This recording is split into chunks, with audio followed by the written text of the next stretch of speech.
Buenas tardes a todos, compañeros, nuevamente. Estamos aquí con la compañera Andrea Serna, ex profesora de la universidad. Y básicamente el tema que vamos a tratar hoy, que ella nos va a compartir es su experiencia en los temas de inclusión, cuál ha sido la estrategia que se ha utilizado en las instituciones en las que ha estado y de qué manera podríamos nosotros pensar en que estas estrategias se mantengan en el tiempo, es decir, que las personas que de alguna manera han tenido una condición de inclusión por parte de la institución, pues puedan mantenerse en el tiempo y que se les respete de alguna manera esas condiciones con las que ellos vienen. Entonces, pues los voy a dejar ahora con la profesora para que iniciemos con todo este trámite. Bueno, buenas tardes. Pues el objetivo es compartirles, pues como todo el proceso personal, porque más que un proceso profesional, fue un proceso personal con relación a la inclusión y inició como accidentalmente bajo una propuesta que hizo el Ministerio de Educación Nacional a la Universidad ICESI, en donde me encontraba en ese momento vinculada, sobre un diplomado de formadores en inclusión educativa para entidades de educación superior.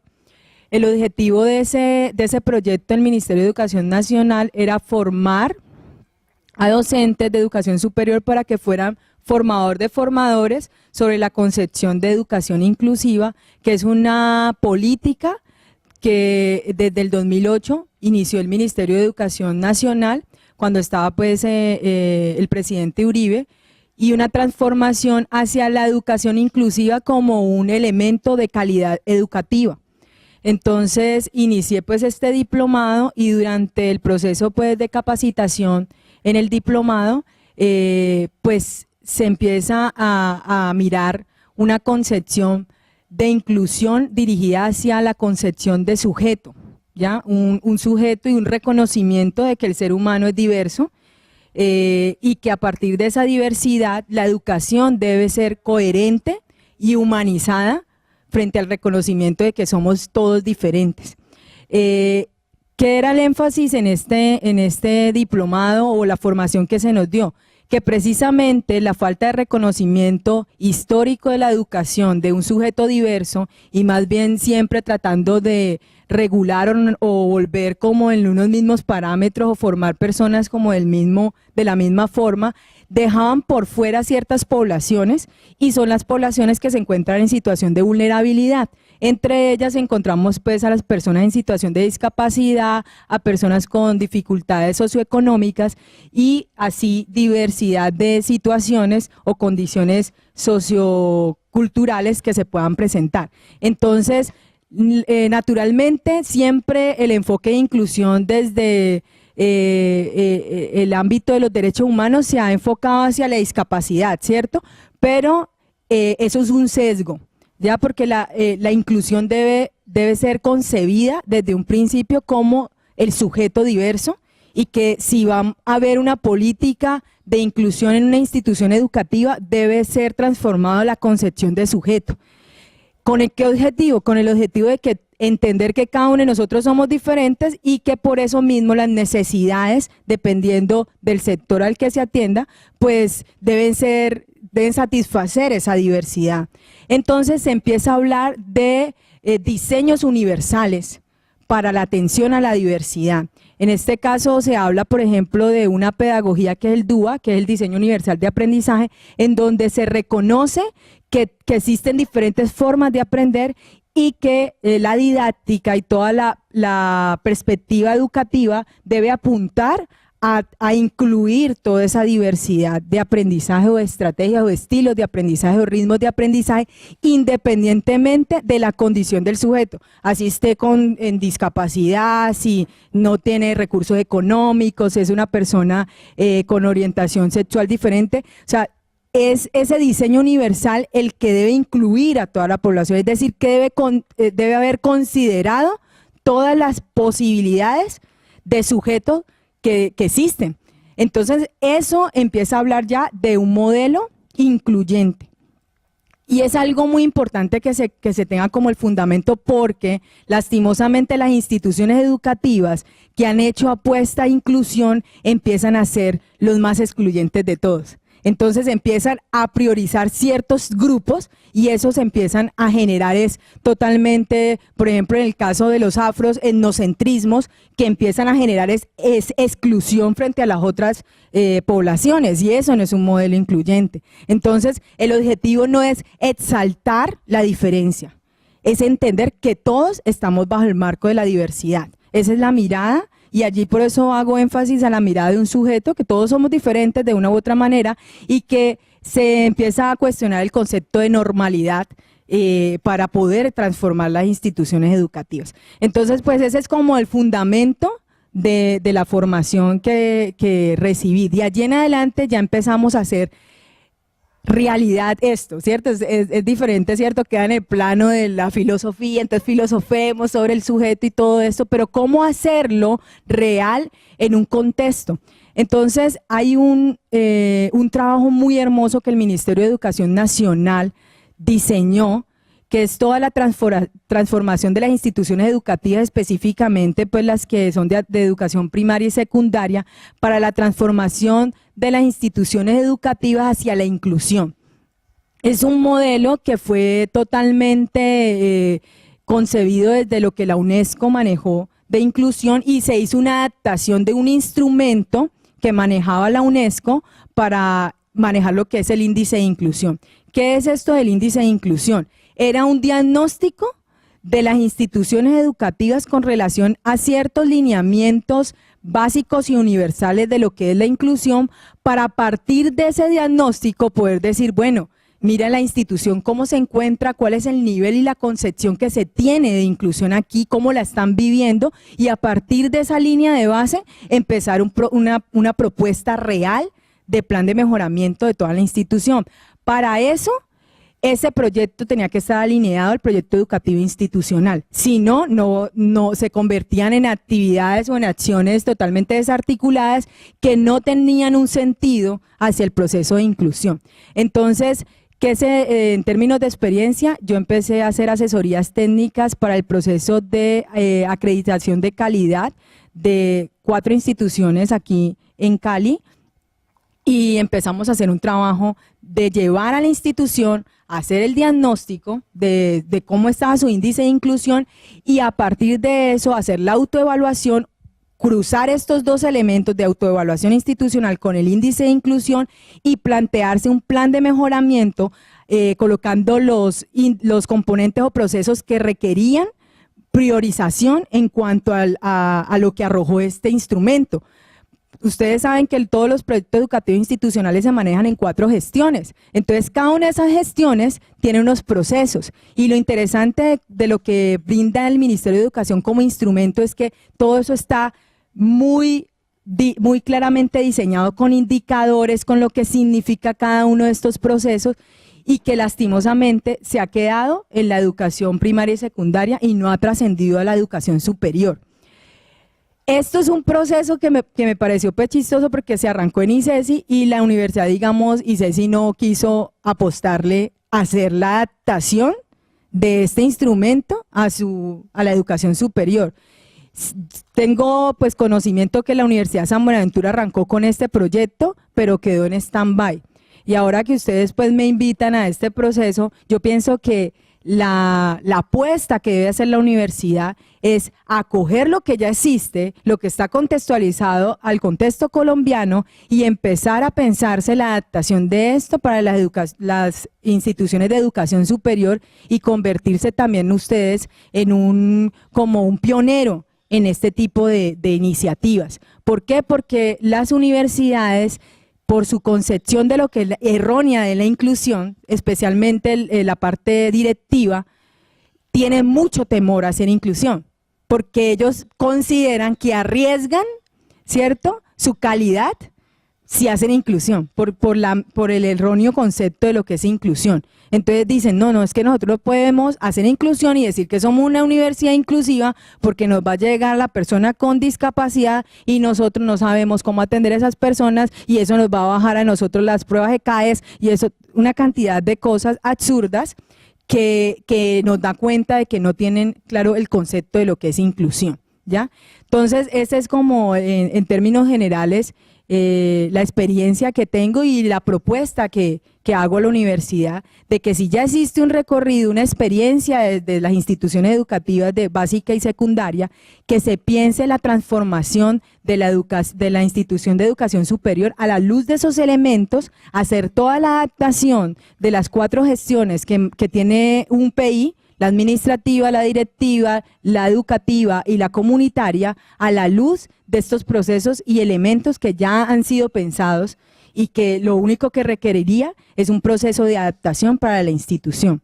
¿Con qué objetivo? Con el objetivo de lo que me decía Carlos, de que se mantenga, ¿ya? Si algo no está dentro del proyecto educativo institucional, el riesgo es que se pierda, desaparezca. Y este debe ser un elemento transversal, no un elemento añadido, sino un elemento que transversalice el proyecto educativo institucional. Es decir, que se vea reflejado en cada uno de los procesos que tienen las gestiones del proyecto educativo institucional. Que cada uno de esos procesos dé evidencia de que se está haciendo algo y que todos van dirigidos hacia la inclusión. Si los directivos, los administrativos, la parte del modelo educativo y la parte comunitaria no está alineado hacia lo mismo, un modelo de inclusión no se puede hacer.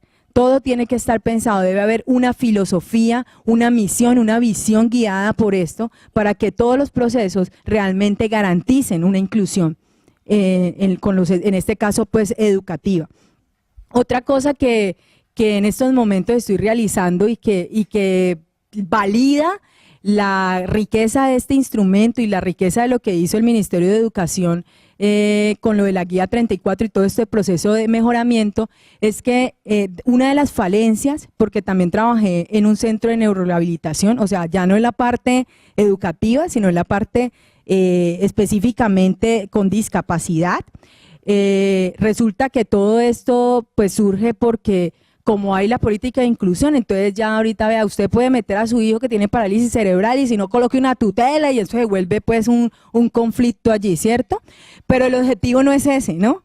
El objetivo no es manejarlo desde esa manera, sino mirar cómo se hace un diálogo. En el caso, por ejemplo, de la población vulnerable en situación de discapacidad, es cómo se puede manejar un diálogo entre el sector salud y el sector educativo para que estemos apostándole a una inclusión real, ¿ya?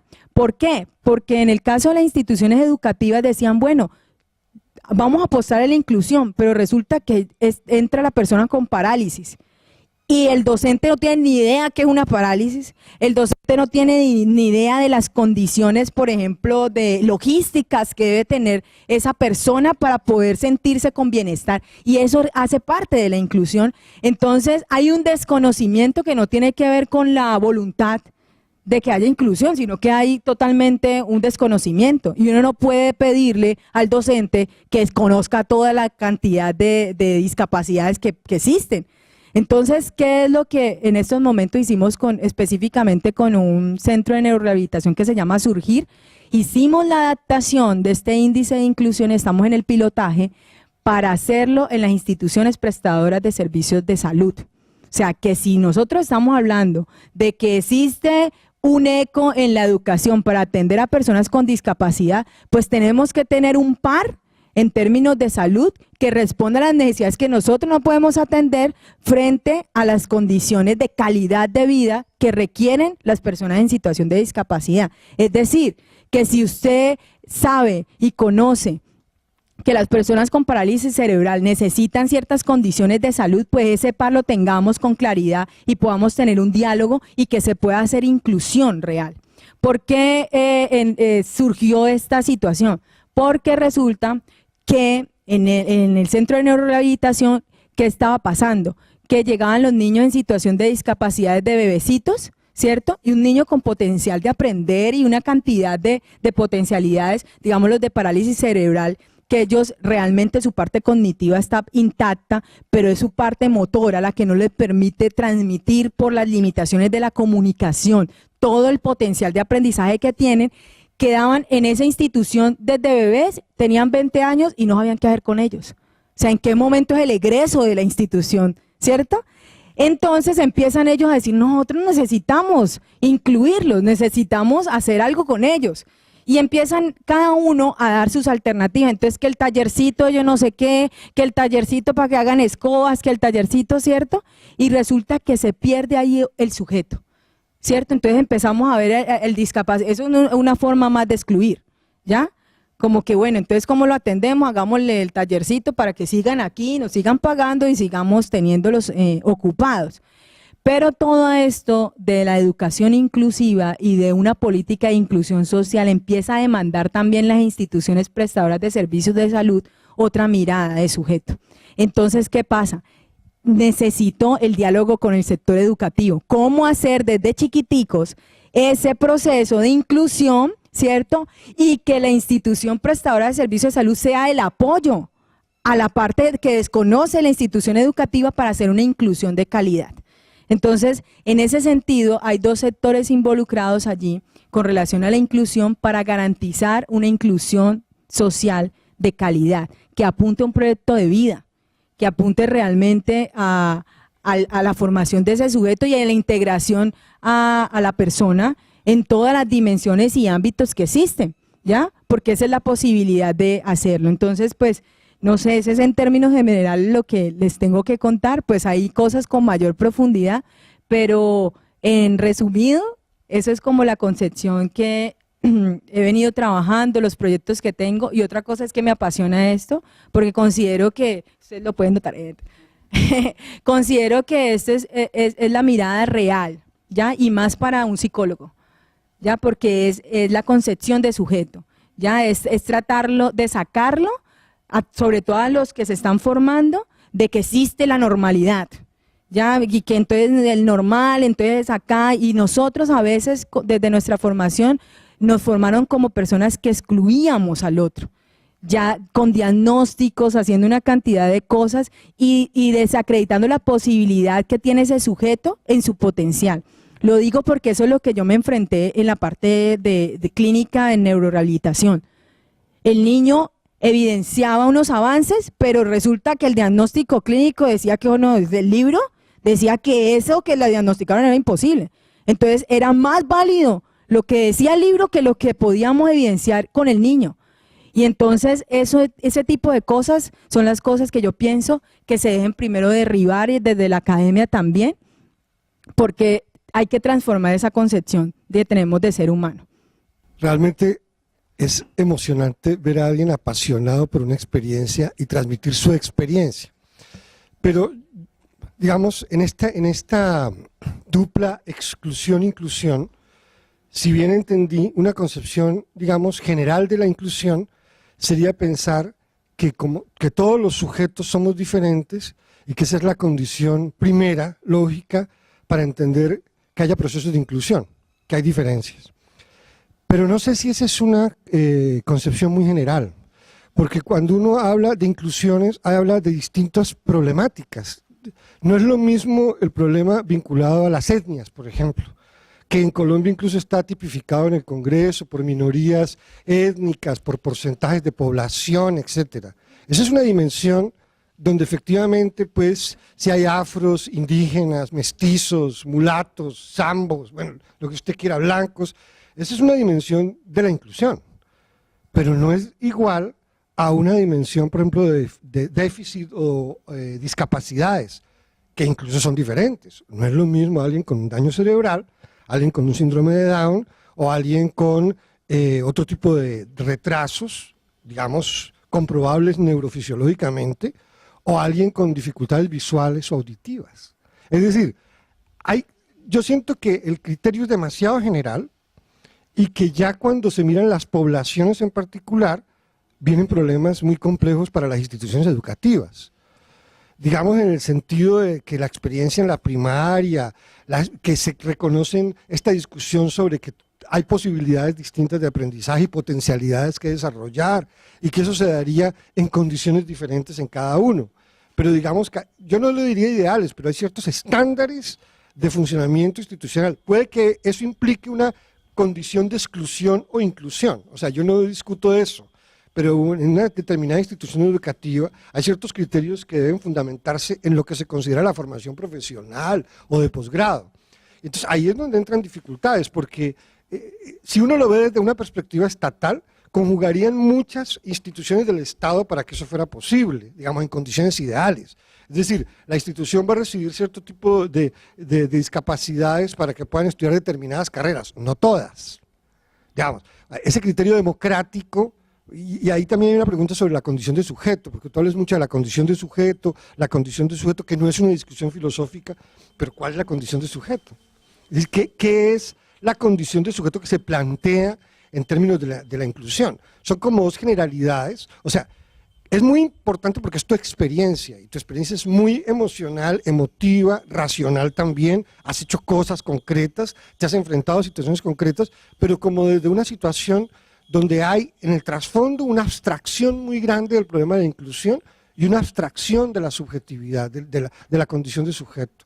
Yo siento que hay diferencias sustanciales y que tú, por ejemplo, no puedes permitir, perdón, pero lo voy a decir como yo lo siento, tal vez sea una exclusión, pero es muy complicado que alguien ciego estudie medicina. Es decir, que estudie anatomía, tiene que ver. Ahora, si hay instrumentos particulares o el tacto, que se han hecho experiencias, puede potencializar lo que se ve, es otra cosa. Pero sabemos que un médico tiene que ver. Y si está ciego, es posible. No conozco historias de médicos ciegos, pero pienso que en la formación profesional, en ciertas formaciones particulares, ciertos déficits pesan. Entonces, ahí cómo juegan los criterios de inclusión. ¿Sí? A eso me refería, esa es como la reflexión y la pregunta que tengo allí. Bueno, estoy completamente de acuerdo con que dentro de la diversidad pues hay particularidad en esa diversidad. Y pues el objetivo de, por ejemplo, de plantear, porque yo les hablo de un instrumento, es precisamente para poder discriminar claramente las necesidades que demandan esas diversidades y mirar en ese sentido, ¿cierto?, cuáles son las atenciones y los cambios que debe hacer la institución si decide atender, ¿cierto?, a la diferente población y su diversidad de situaciones de vulnerabilidad. En el caso de vulnerabilidad, pero también incluiría a los diferentes estilos de aprendizaje, o sea, sin dejar afuera a los demás, ¿sí me entienden? O sea, que no se priorice la vulnerabilidad, porque ahí sería también, o sea, no sería inclusión. O sea, se reconocería la diversidad a partir de las necesidades particulares de esa diversidad y mirar cómo un modelo, ¿cierto?, de gestión educativa empieza a dar respuesta y a organizarse en pro, ¿cierto?, de metas a corto, mediano y largo plazo para atender de una manera que le garantice el bienestar a estas personas. Eso es una parte. Como vemos que hay una historia, ¿cierto?, de exclusión, ¿cuál es la propuesta con lo del sector salud?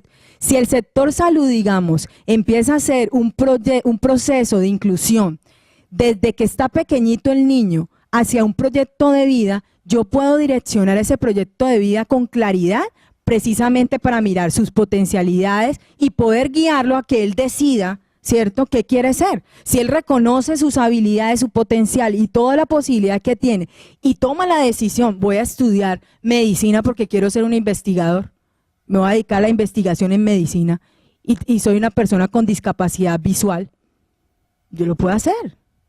Ya, porque es una decisión de él, que él vio todas las posibilidades, siempre se proyectó desde pequeño en su vida hacia algo, hacia su futuro, y tiene el anhelo de ser un médico investigador, lo puede ser. Hoy en día tenemos una apuesta muy beneficiosa para los procesos de inclusión, que es el desarrollo tecnológico en pro de la inclusión. ¿Ya? Y existe, ¿qué pasa? Que a veces las políticas de desarrollo de un país están completamente direccionadas hacia diferentes campos, como que no hay convergencia, ¿cierto? Entonces por acá va el desarrollo tecnológico del país, por acá va la parte de salud, la parte de educación, pero nunca se ha pensado en cómo el desarrollo es uno solo. El desarrollo es uno solo y la tecnología en términos de desarrollo de un país me tiene que aportar a la educación, me tiene que aportar a la salud, me tiene que aportar a un proyecto de inclusión social, porque inclusión social está hablando también de un proyecto económico, un proyecto de país, ¿ya? Como lo planteó, digamos, España. ¿España qué dijo? España le plantea una política de inclusión social no por la mirada, digamos, mía, que yo toda romántica y tal, ¿cierto? Porque mi mirada es romántica, ¿ya? Allá en España era netamente económica. Resulta que esta población está generando pérdida en términos de producción para un país. Entonces dijeron, tenemos que ponerlos a producir. Lastimosamente, esa es la mirada. Entonces, ¿qué dijeron? Para eso necesitamos mirar y conocer la población, ¿cierto? Para saber qué pueden aportar ellos al país y al desarrollo. Y encontramos unos proyectos de inclusión con personas con síndrome de Down, con personas con parálisis cerebral, con personas en diferentes condiciones de discapacidad que están aportando, ¿cierto?, al desarrollo del país, también están aportando a su propia vida porque están generando un proyecto de vida, tienen sus sueños, sus anhelos, tienen posibilidad de ganarse un salario, o sea, hay un proyecto de vida que les brinda el Estado porque apuntaron hacia un desarrollo de país, ¿ya? Y en estos momentos están tratando de sostener esa mirada de desarrollo sostenible. Entonces, esa es la lógica, ¿ya? Pasar a que cada uno de nosotros tenemos el sentido de estar vivo, ¿cierto? Es aportar, es saber que existo y esa existencia me da en cómo yo aporto en el espacio en que me encuentro, porque si no, no existo y estoy excluido. O sea, es una condición existencial también. Entonces, en ese sentido, tiene que estar, es un proyecto de país, ¿ya? Pero mientras hay un proyecto en donde haya esa convergencia, pues, ¿qué va a hacer la educación? Y yo pienso que la educación superior es movilizadora de país, ¿ya? Ahora se ha perdido esa condición de la educación superior, nos hemos quedado en el libro y de allí la realidad es un libro y lo que dijo Perencejo y Sultanejo, pero resulta que el contexto está demandando otras cosas de los diferentes actores o disciplinas. Entonces, es como la universidad empieza a movilizar un proyecto de país de inclusión, así sea equivocándose, yo pienso, así sea embarrándola y haciendo exclusión, queriendo hacer inclusión, pero esa iniciativa de empezarse a cuestionar eso ya es un paso y es un desafío. Bueno, yo quiero apuntar a dos cosas. La primera es la pregunta de por qué siempre se le apunta a la inclusión sobre todo esfuerzos en básica, primaria y en secundaria, y por qué es tan difícil para mí en educación superior. Eso me va a llevar a hablar un poco sobre las nociones de educación obligatoria o la educación como una opción de desarrollo y hablar básicamente de lo que para mí es lo más importante al momento de que una institución de educación superior realmente quiera meterse en el cuento, y es la formación docente en didáctica. ¿Sí? En didáctica específicamente, porque es creo que lo más importante allí. Bueno, primero decir que el problema, esto es una opinión prestada, yo no lo estoy diciendo, sino que lo estoy retomando de otras personas, que en el momento en el que la educación deja de ser un derecho y se convierte en una obligación, establece estándares de medición que por supuesto llevan a la exclusión. ¿Qué ha pasado con la educación superior? En este momento la educación superior es un derecho que no siempre se cumple, se vulnera a veces, pero pareciera ser que culturalmente se está convirtiendo en una obligatoriedad, como la única opción existente de desarrollo humano. Es decir, es como si la única manera que usted pueda llegar a explotar el máximo de su potencial y de sus capacidades es la educación superior. Entonces todos entremos a la educación superior porque es la manera que yo tengo ¿cierto? Y entonces mi derecho, entonces yo me meto así tenga o no tenga, o quiera o no quiera, ya pasa a ser un derecho, se vuelve una obligación. ¿Cómo? Se endeudan, ¿sí? Los estudiantes se endeudan emocionalmente, físicamente, financieramente. Bueno, y en ese momento es donde la educación superior empieza también a sentirse un poco obligada a muchas cosas. Primero, obligada a asumir unas ideas que son muy bonitas y yo considero que son las que son, pero obligatoriamente aceptar eso e incluir eso, digamos, en la dinámica de la cultura institucional es muy complicado.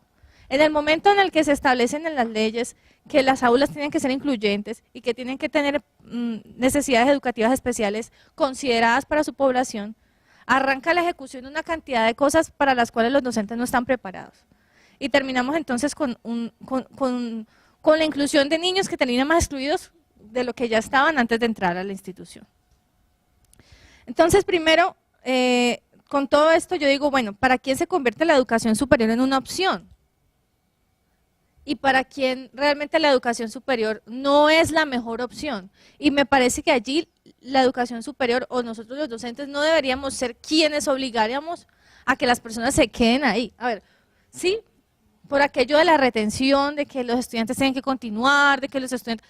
La educación superior no es para todo el mundo, ni es la única opción que existe para el desarrollo. Por eso en ese sentido creo que es muy difícil la idea de pensar en la inclusión si no se tiene en cuenta eso, que no es la única opción de desarrollo de un sujeto. Bueno, afortunado o desafortunadamente, la idea de educación básica se volvió obligatoria y masiva, y por eso se volvió un instrumento político, económico, bueno, etcétera, etcétera. La otra cosa es lo que me lleva a mí a pensarme en quién es el docente universitario. Muchas veces, y la mayoría de los docentes universitarios, somos docentes por ser académicos, y no es lo mismo ser un académico que ser un docente, y no es lo mismo ser un profesor que ser una persona que está licenciada para enseñar, ¿sí? Entonces, la mayoría de nosotros somos académicos, que tenemos una vocación por enseñar, por servicio o por transmitir, o una vocación egocéntrica, narcisista o lo que sea, ¿sí? O con la idea de buscar, pues sí, o con la idea de buscar un equipo de personas que ya puedo formar yo para que juntos busquemos una respuesta a una pregunta de investigación, de intervención, de lo que sea. Entonces, ¿dónde creo yo que está la gran dificultad? Es en la apropiación de herramientas didácticas. Ustedes me dicen inclusión, pero la pregunta que todos los profesores se hacen es ¿cómo? Entonces, muchas veces una de las respuestas básicas es la educación diferenciada. La educación diferenciada es esta educación que reconoce que todo el mundo anda a su mismo ritmo, al ritmo de su propio tambor, y que cada uno tiene su forma de aprender y también de enseñar. El problema es el siguiente: hagamos una educación diferenciada, reconozcamos pues que hay como mínimo 5 o 6 estilos de aprendizaje, y que para cada estilo de aprendizaje existen unas didácticas específicas, unas estrategias pedagógicas, y aquí viene el cuidado del asunto, una manera de evaluar diferente. Es decir, yo evalúo la apropiación del conocimiento según el estilo de aprendizaje. Ahora, los estándares de evaluación de una institución de educación superior ¿realmente están preparadas para hacer una evaluación diferenciada? ¿Estamos preparados? Que sea posible es una cosa, Liri, pero que estemos preparados es otra. Es que esa es la cuestión. Cuando pensamos que la mayoría de la calidad de la educación superior, ahorita está cambiando con toda la cuestión de autoevaluación y todo, pero muchas veces se trabaja desde pruebas estandarizadas como que no se tienen siempre en cuenta y no es la única opción, pero por ejemplo, Saber Pro es una prueba estandarizada que totalmente elimina la educación diferenciada, privilegia el uso de ciertas formas de pensamiento, ¿cierto? Y siguen siendo aún así la única opción. Entonces, desde mi punto de vista, y bueno, toda esta diatriba que yo he hecho acá es para hacernos una pregunta: ¿cómo logramos los docentes superar esa paradoja de los retenemos, les proponemos salir, continuar o seguir, los dejamos pasar o no? Y segundo, ¿cómo irse un poco en contra de esas formas de evaluación que al final lo que hacen es recontraestandarizar? Porque yo te puedo hacer, como docente soy la reina de mi salón, ¿cierto? Entonces yo puedo hasta escoger 5 formas diferentes de enseñar, de aprender. Tengo mi SEA, que tiene forma colaborativa, autónoma, bueno, tiene todas las posibilidades de estrategias posibles. Pero a la hora de evaluar y a la hora de que salgan los estudiantes, esas 5 cosas o esos 5 estilos de aprendizaje se perdieron porque se fusionan en una sola forma de pensamiento. Entonces, ¿cómo puede acceder un docente a aprender sobre didáctica para la inclusión? ¿sí? Y cómo puede esa didáctica de la inclusión ser tenida en cuenta al momento de evaluar cuando cada vez más la educación superior se va volviendo obligatoria en lugar de ser un derecho, y en el momento en el que se vuelve obligatoria se estandariza y se homogeneiza. Bueno, yo ahí estoy completamente de acuerdo con todo lo que dijo Marta, y eso responde es a un problema más de lo que se concibe que es educación, porque es una concepción desde el preescolar, ¿cierto? Entonces, se educa para cumplir y llegar a las pruebas Saber Pro o a las pruebas IFES, Saber Pro IFES, y ahorita cada vez pues en la universidad, ¿ya? Y esa es como la formación y casi que es la promoción institucional de las instituciones. Saber Pro muy superior, y eso es lo que te da a ti el estándar de calidad, ¿ya? Entonces, estamos en dos líneas completamente diferentes, las que manejan una concepción de calidad netamente, adjudicada como a estándares internacionales descontextualizados, ¿cierto? A la realidad, esa es la realidad, ¿cierto? Y está la posibilidad de brindar una educación contextualizada, real e incluyente. Entonces, allí ya es una pregunta más hacia la institución. Usted dice, bueno, usted va a promocionar su institución bajo el estándar de calidad de o bajo una mirada diferente. Les traigo como el ejemplo de lo que hace la Universidad Javeriana. La Universidad Javeriana, y que me pareció muy chévere, una cosa que dijo el rector, él dijo, a mí no me interesan cómo les va a mis estudiantes en el ICAES. Ese no va a ser un elemento para promocionar la universidad. Yo quiero formar no los mejores del mundo, sino los mejores para el mundo. Y eso es una apuesta institucional. O sea, él dice, eso no va a ser un indicador para mí de calidad educativa. Ese estándar que maneja el Ministerio de Educación. Y puede ser que sea una cosa que lo cuestionen en acreditación en institutos, cuando vengan a acreditar y todo este cuento, no sé. Pero es una apuesta institucional en donde se le está dando claramente una prioridad a ciertos elementos, en el caso de ellos, de valores, de formación, hacia una misión más de carácter institucional. Entonces, eso es una cosa. Lo otro es también lo de la parte de lo de proyecto de vida. Si al muchachito desde chiquitico no se le ha dado una formación o una educación hacia un proyecto de vida, entonces, claro, llega un momento en que está en 11 y dice, no, me toca estudiar así, ya me alcanzó para el IFES, me alcanzó para esto, pues me meto en eso, ¿cierto? Y entonces se vuelve una obligación entrar, porque responde a ese tipo de cosas. Entonces ya ahí la universidad tendría que mirar, es cómo hace el filtro para detectar eso y decir, vamos, le vamos a apostar, ¿cierto? A este muchachito que llega aquí con más desubicado. Entonces, ¿qué vamos a hacer para el desubicado? Porque es un resultado de una formación donde ustedes no tienen control, la educación superior no tiene control frente a eso, pero sí le llega el problema. Entonces, es decir, ¿vamos a atender a esta población o la vamos a hacer de una vez decir, no, hijo, usted está más desubicado, vaya primero ubique y después venga para acá, ¿ya?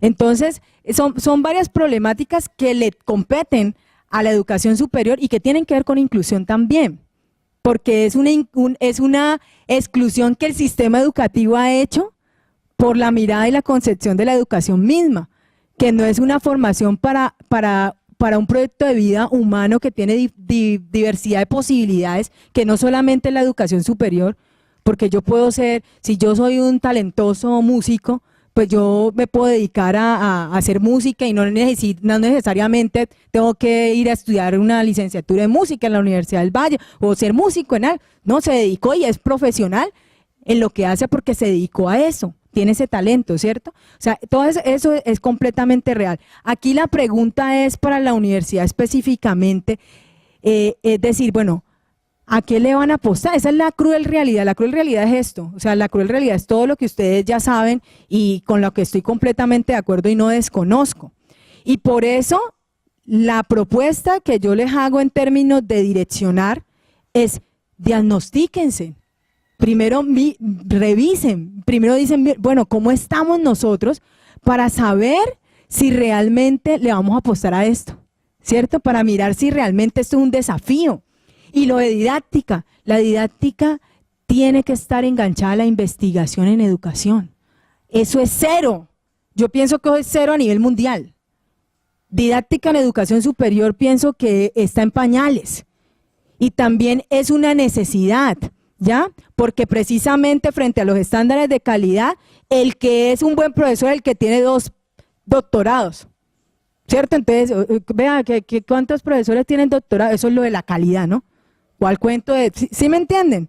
Entonces, estamos en ese estándar en este momento, pero la realidad nos está demandando otra cosa, que es lo que plantea Marta, que no hay formación en didáctica, y resulta que el señor tiene 2 doctorados, que uno lo hizo en Harvard, otro lo hizo, es el berraco de Guacas, pero el estudiante salió más gringo, ¿cierto?, que ninguno, y resulta que no, pues es un berraco de Guacas porque me dejó más confundido y no entendí nada, y mejor dicho, sabe tanto que no le entendí nada.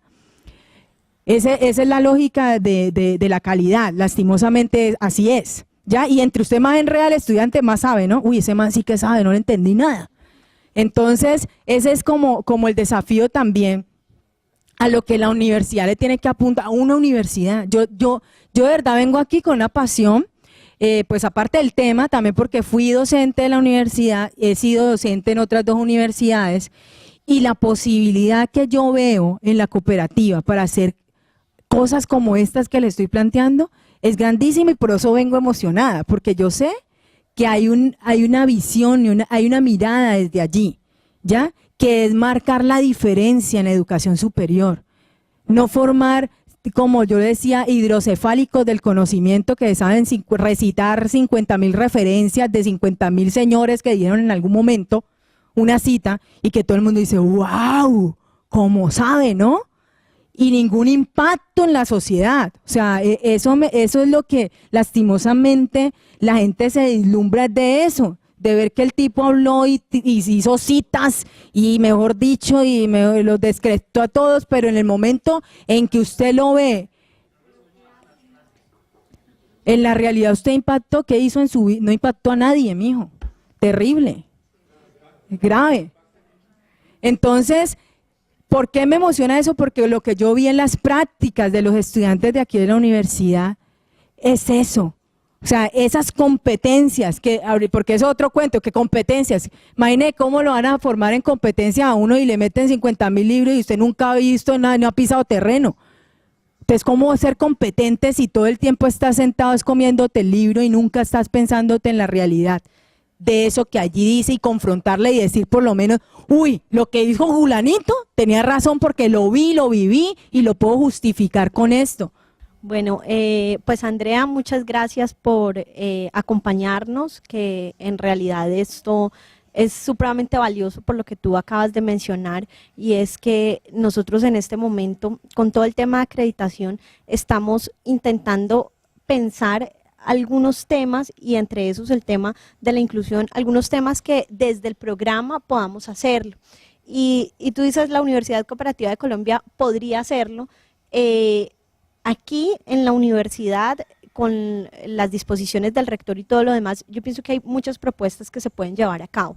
Entonces, te agradecemos porque esto para nosotros es supremamente útil. De aquí tiene que surgir un comité curricular en donde posteriormente necesitamos volver a invitarte, pues como para ampliar un poco. 2 preguntas.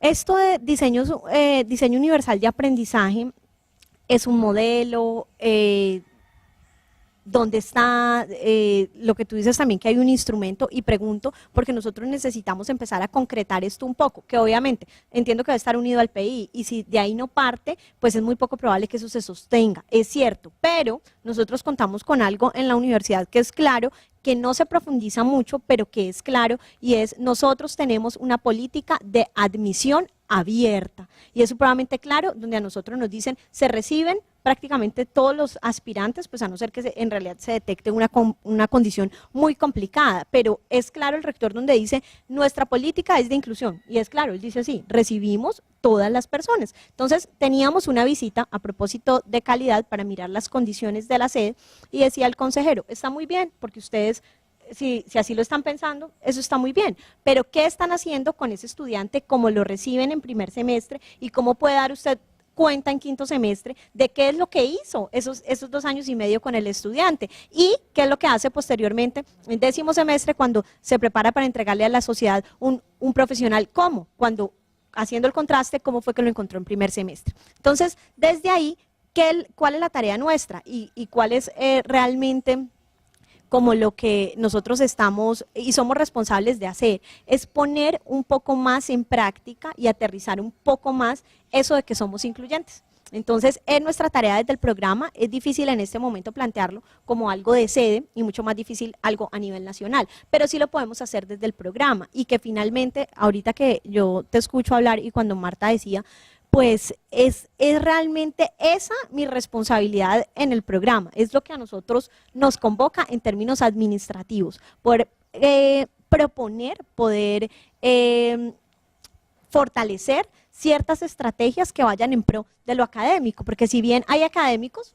nosotros no lo somos, yo soy más una administradora, yo les facilito las vías para que puedan andar y es parte de lo que en realidad conmigo tiene que ver y es mi responsabilidad, es poder facilitar y que esto que sea algo de inclusión en realidad podamos aterrizarlo. Entonces, tendremos que buscarlo para un próximo comité curricular y aterrizar un poco más con esta autoevaluación que se tiene que hacer y con este instrumento que ya existe, porque si ya hay unos temas que se han avanzado, sí podemos nosotros desde el programa tener algunas estrategias y que nos permitan tener ciertos cortes, ciertos momentos en donde nosotros vamos mostrando y vamos para nosotros mismos. Pues obviamente le queda a uno ahí el indicador y es lo que uno da cuenta ante el ministerio, los pares, todo lo demás, pero para nosotros que nos queda algo en donde en realidad estamos diciendo esto fue lo que encontramos en términos de la inclusión y es lo que hemos ido trabajando con los estudiantes. Tú bien lo decías, así nos equivoquemos, así empecemos por un momento y por ahí no era, tal vez era el final, o empecemos y por ahí no era, pero hay que arrancar con unos temas donde nosotros tenemos que puntualizar.